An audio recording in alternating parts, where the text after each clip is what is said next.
Hey guys, how's it going? I was gonna have my nephew down here with me to commentate on this exciting news today, but he got a little too noisy. We think he needs his own show. But until then, he's off out of the way. Poor guy. I wish you guys could have met him. He's fantastic. Today I have great news for you, and we're going to go through a whole Wall Street Journal article because I firmly believe in actually reading the whole thing, if not the whole thing, at least the first part and the last sentence. That should give you a concise summary of what they're saying. That's kind of what we did with the Intercept article yesterday, and we went through the entire Atlantic article that everyone was dunking on, and we found out this lady is just looking at it from the wrong perspective. She's not looking at it from the actual authoritarian point of view.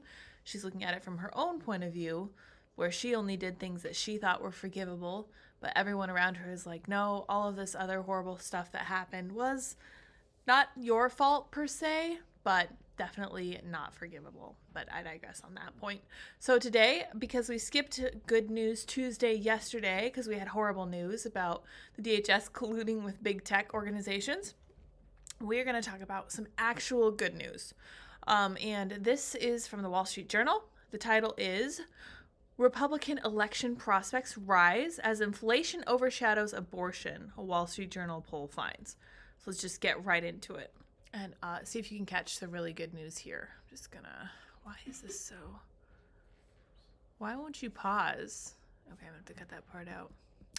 New survey shows GOP with an edge in midterm voting enthusiasm as economic pessimism grows. It's by Joshua Jamerson. Jamerson, not Jameson. Interesting. All right. Voters are giving Republicans a late boost in support just ahead of the midterm elections as pessimism about the economy and the direction of the country jump to their highest levels of the year, a new Wall Street Journal poll finds. This first sentence has to be disheartening for Democrats, but they have no one to blame but themselves because their economic policies are what is pushing. Oh my gosh, you guys, I saw a tweet from the White House talking about how seniors are getting their biggest cost of living bump in decades, and everyone is like, yes, because inflation is through the roof. You're barely matching inflation. Frustrating. Anyway, this article actually is good news. It's just annoying to think about the way they're trying to spin this as a win for themselves.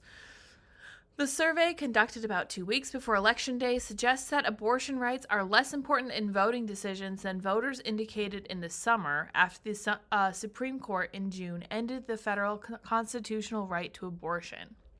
Okay, so this is exactly what I thought would happen. And I'm really glad that it happened this way because our attention span is about the length of a fruit fly or a goldfish. It's very quick that people forget stuff like the June 24th reversal of Roe v. Wade. And I think that's exactly what happened, especially as bigger issues like economic woes started to crowd into people's minds. Republicans have regained momentum since then and now hold a slight edge over Democrats, 46 to 44%, when voters are asked which party they would support in their congressional district if the election were held today. Okay, so it should be way bigger than this. It should be a blowout. The Democrats' management of the economy has been absolutely brutal to all normal people, anybody earning just like a normal wage living. We were thinking back the other day to 2019 wages, and we were both making Andy and I were making like half of what we make now, and it felt like we were rich, like we actually had money to spare. And now we're doing great for ourselves. We're really happy, but we are feeling the pressure of the economy, and I feel like everyone is, and it makes me really concerned about people who are still only earning, what we were earning in 2019. The focus on the economic stuff, particularly inflation, is helpful to the GOP headed into the final stretch, said Republican pollster Tony Fabrizio, who conducted the survey with Democratic pollster John Anzalone. Mr. Fabrizio said that voters who haven't decided which party to back for Congress show high levels of concern about the economy and look more likely to break Republican than do Democrat if they do vote. Interesting. While the 2-point Republican lead is within the poll's margin of error of plus or minus 2.5 percentage points, it also marks a meaningful improvement for the GOP since the Journal's last survey in August, when Democrats held a 3-point advantage on which party voters would back for Congress. Republican voters also showed more enthusiasm to vote than do Democrats, the survey finds. Yeah, so I think the best way to measure the actual validity of a poll like this is to compare it to a poll that the same group took previously. And I'm really glad. I appreciate what the Wall Street Journal does. The Wall Street Journal has always been one of my last favorite newspapers. Their editorial page has always been very balanced. And I don't mean right wing, I mean actually balanced, like they're actually looking at both sides of most of these issues, which in this day and age, I suppose qualifies them as being right wing, but that's just so crazy that that's the case. But in any case, I do think this is the best way to try to figure out what's actually going on is to look at previous polls from the same location.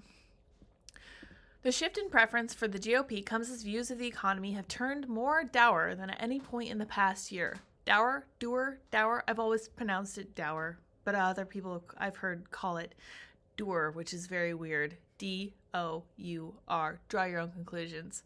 Only 19% say the economy is headed in the right direction, down 11 percentage points from August, while 71% say the economy is on the wrong track. Voters lack confidence in President Biden's economic leadership, with only 27% saying his policies have had a positive impact on the economy and 54% saying that they've had a negative impact. A majority of voters, 55%, disapprove of Mr. Biden's overall job performance compared with 43% who approve.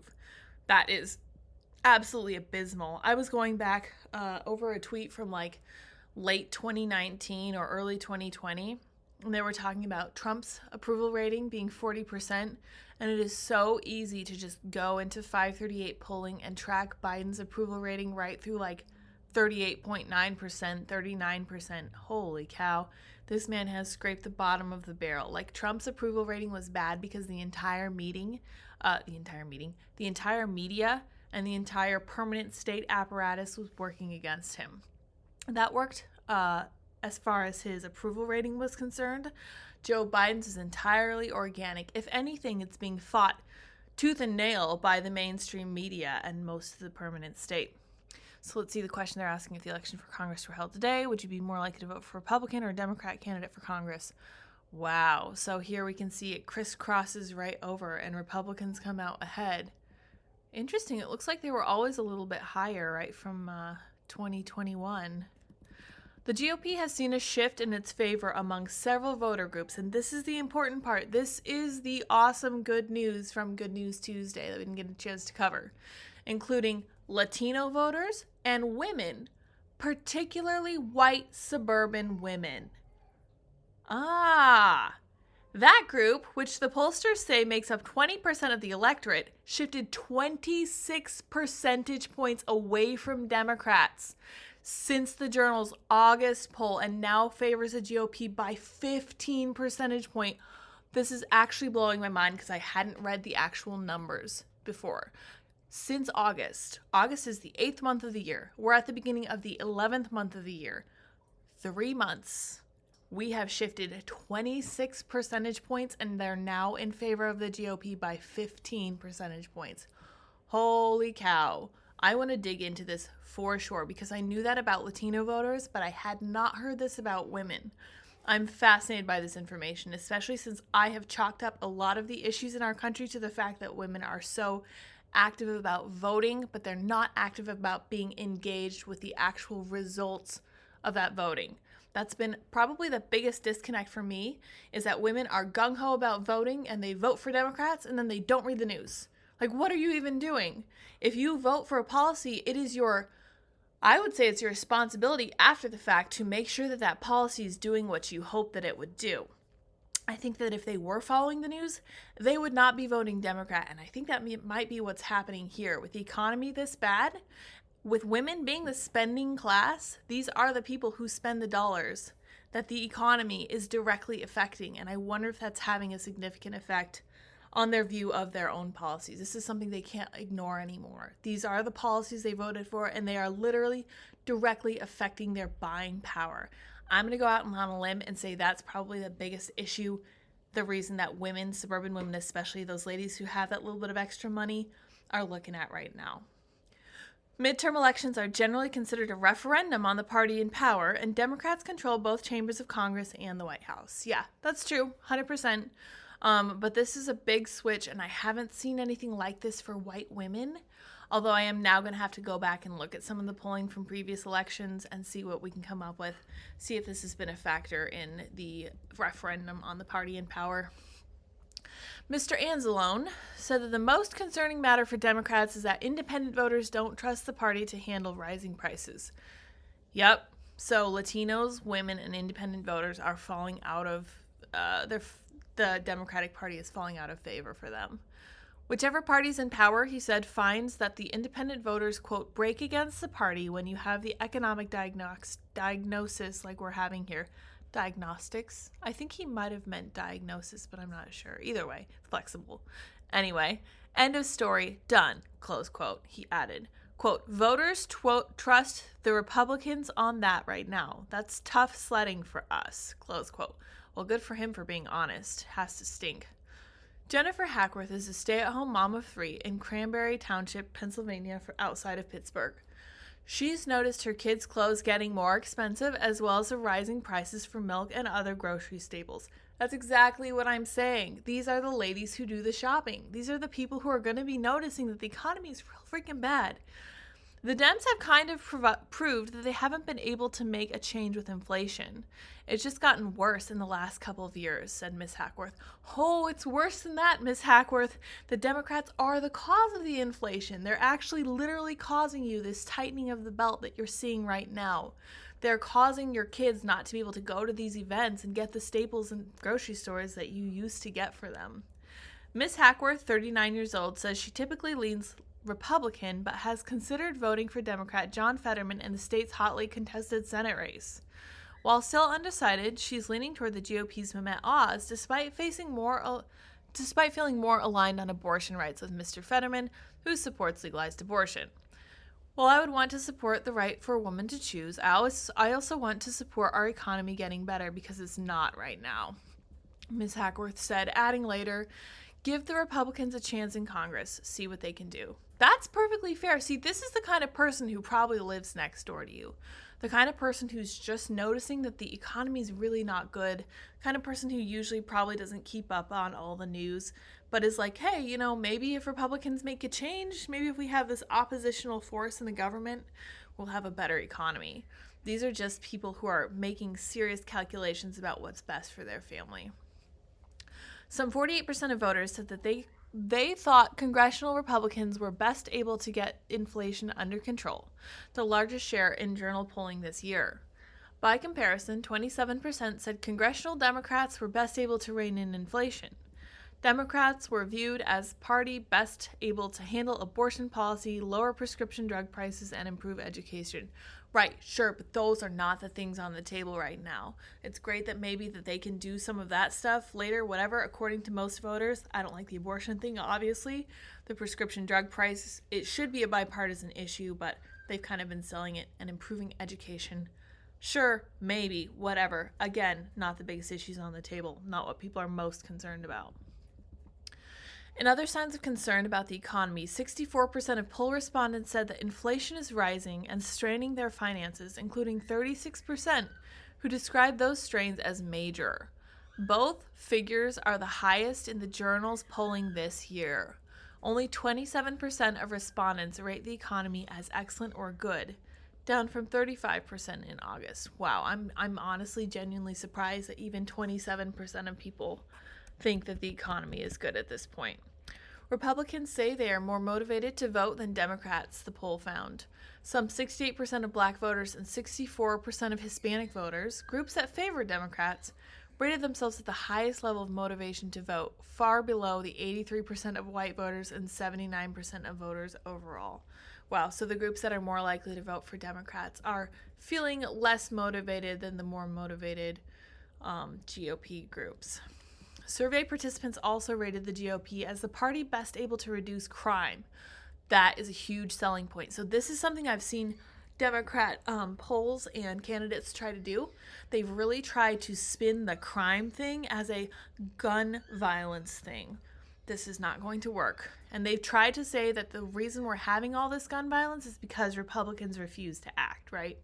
Okay, let's talk about the violence that's happening without any kind of weaponry. Like, you have to look at everything that's happening. People are being pushed onto subway tracks. People are being attacked with fists. They're being hit with rocks. They're being struck by scooters, all sorts of stuff. This is not gun violence. This is the violence that results in allowing criminals to get out of jail free early. This is the prosecutors we see that were in fact hired and hand-selected by George Soros, which is something that I don't feel concerned or like conspiratorial saying.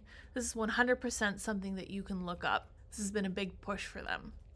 And they've succeeded in getting these people out of jail, and now they're putting them right back on the street, and they're just committing more crimes. And to the shock of no one, this isn't going over well with the voters. Ashley Smith, a supermarket worker in Brooklyn, said that crime is at the top of mind for her this year, in addition to the economy. Yes, people fail to recognize that the people who are most at risk for this kind of violence are the people who don't have the fancy white-collar jobs. These are the people who put together your grocery shelves. These are the people who deliver your food to you, the people who work in gas stations, the people we really need. They are directly affected by this crime, and it seems like this party in power right now does not care about them.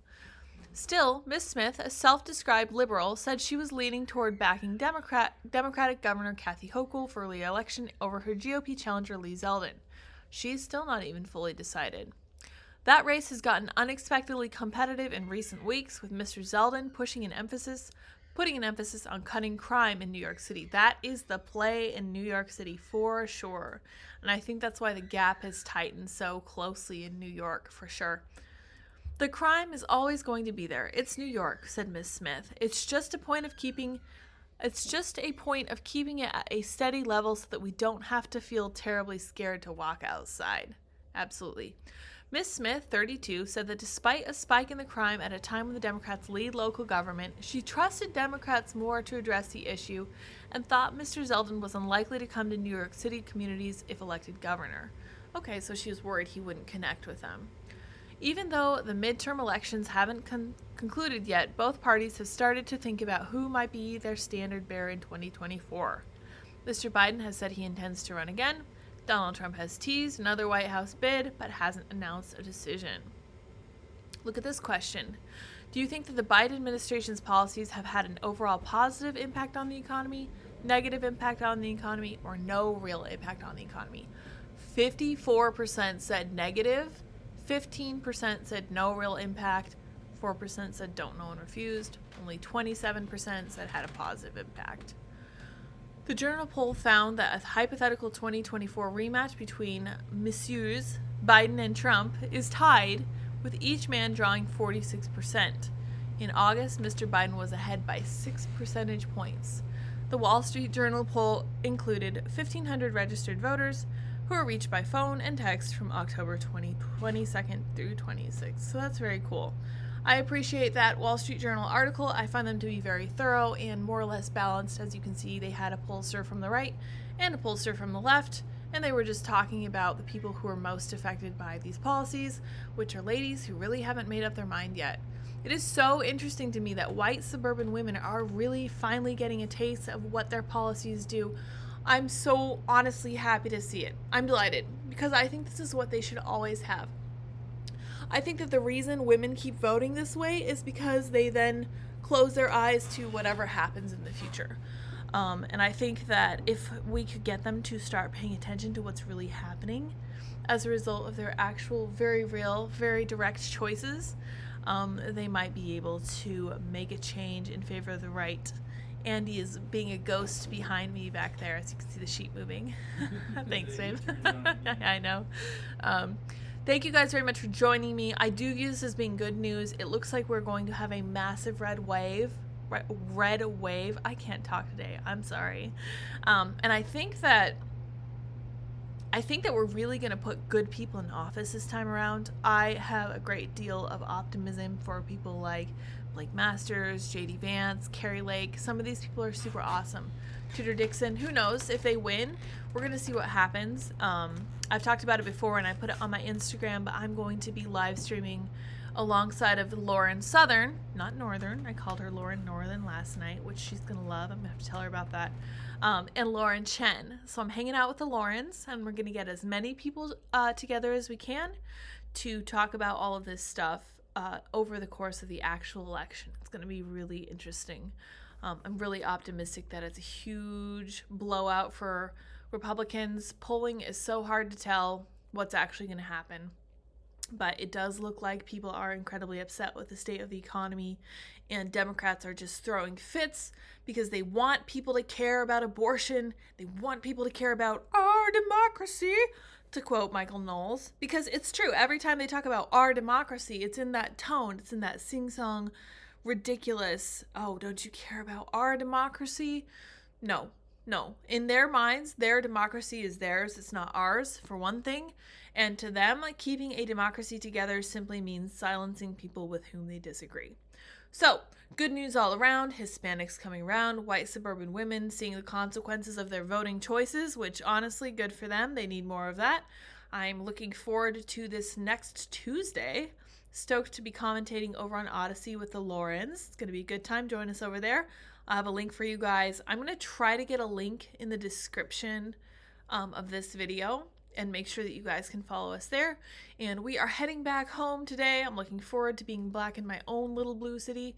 Back in my own blue city. It's going to be awesome. And yeah, I will talk to you guys later. So until next time, bye guys.